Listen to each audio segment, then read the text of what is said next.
Hi, this is Dr. Samantha Sweeney, and this is Just for Fun Friday, your weekly dose of how to infuse diversity into your life and the life of your kids.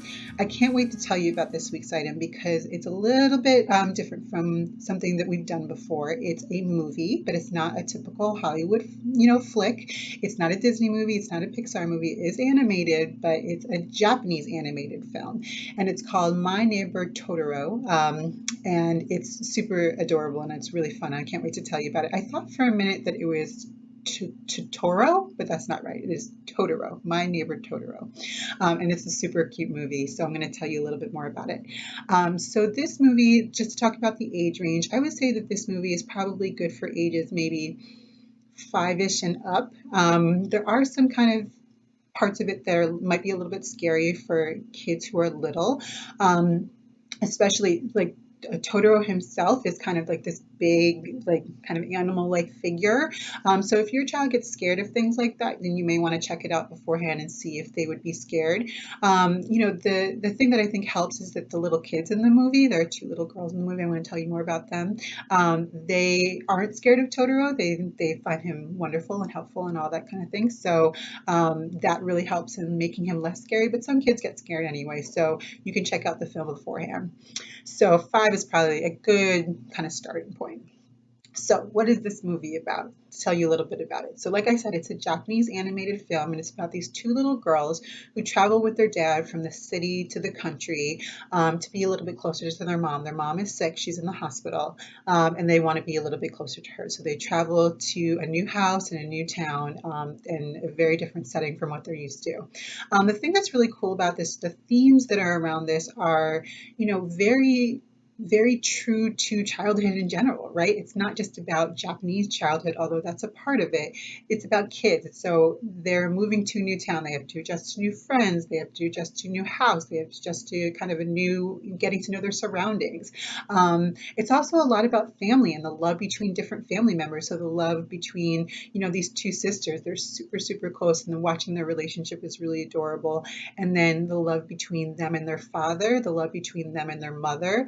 I think the thing that's really cool about this is that they don't treat dad like he's kind of the lesser parent, that somehow because mom is absent that he like just throws his hands up and doesn't know what to do.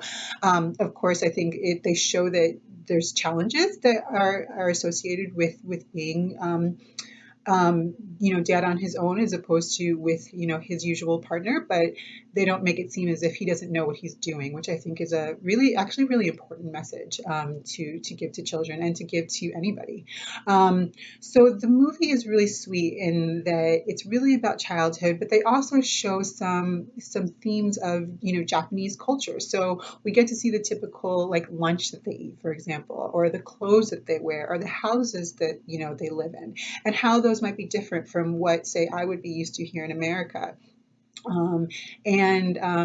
So I think that's a really, really nice theme that is throughout this movie.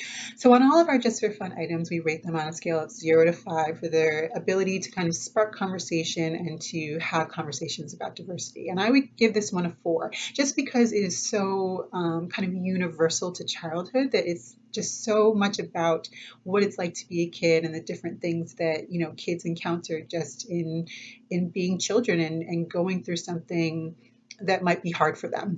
So I think that that's a really important theme. But it also just infuses kids with learning about different types of cultures and, different cultures where maybe, they can't travel to Japan. Japan is, at least for me, it's really far. It's really expensive. It's a long flight for my little one. So I'm probably not taking them anytime soon. So it introduces them to that culture without having to actually buy that expensive plane ticket, which I think is really, really cool. So that's it for this week's Just for Fun Friday. Before I tell you about the website, and I'm going to tell you about that in just a second, I want to just give you a little bit of a teaser. Next week, we're going to have a very exciting announcement. I'm very excited about it. So make sure you tune in next week. But for this week, head on over to the website, www.culturallycompetentkids.com, where you'll get a quick one-page printout of everything we just talked about. So the different age ranges, some of the different diversity themes, kind of the gender, the race and ethnicity, the kind of family theme, that kind of thing. Some questions you want to ask your kids while you're watching the movie, and also ways to continue the conversation. Because remember, even though it's important to have fun with diversity, it's also really important to keep going to have those deeper, maybe more difficult conversations as well. So I hope that you check out this movie and I hope you really enjoy it. And I'll see you next week on another Just for Fun Friday. Thanks for joining us for another Just for Fun Friday. I hope that you enjoyed it and that it inspired you to go out there this weekend and have even more fun with your kids. I've created something that I'm really excited to share with you and I think you're really going to love. I've compiled this amazing book list of all different diverse books. It has different characters, different storylines, and I think you're really going to love it. It's for kids of all ages, from babies, yes, babies, all the way up to young adults. So in order to get it, go to www.culturallycompetentkids.com. Sign up for the newsletter and it'll be sent straight to you right away, right to your inbox. You can use it for all sorts of things. You can use it for learning time, you can use it for literacy time, or just fun snuggle time with your kids.